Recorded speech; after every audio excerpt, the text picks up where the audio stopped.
सोनम वांगचुक के मामले में सुप्रीम कोर्ट से एक अहम जानकारी सामने आई है।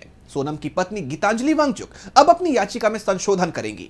इसी को लेकर सुप्रीम कोर्ट ने सुनवाई टालते हुए नई तारीख दे दी है।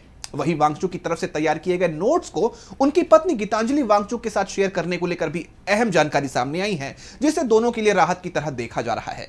तो क्या कुछ हुआ इस सुनवाई के दौरान और क्या है पूरी खबर, जानेंगे इस रिपोर्ट में। राष्ट्रीय सुरक्षा कानून यानी एनएसए के तहत हिरासत में रखे गए सामाजिक कार्यकर्ता सोनम वांगचुक के मामले में सुप्रीम कोर्ट में अब 29 अक्टूबर को सुनवाई होगी।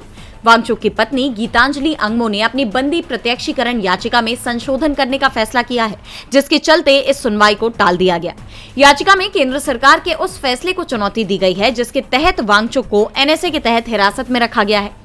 जस्टिस अरविंद कुमार और जस्टिस एनवी अंजारिया की पीठ के समक्ष हुई सुनवाई में एक अहम घटनाक्रम सामने आया।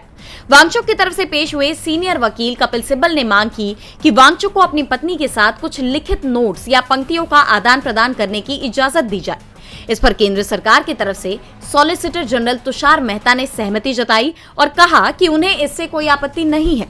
पीठ ने जेलर की तरफ से दायर हलफनामे का भी संज्ञान लिया, जिसमें बताया गया है कि वांगचुक के बड़े भाई और वकील उनसे मुलाकात कर चुके हैं।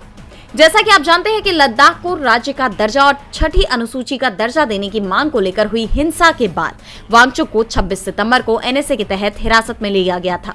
इस हिंसा में 4 लोगों की जान चली गई थी।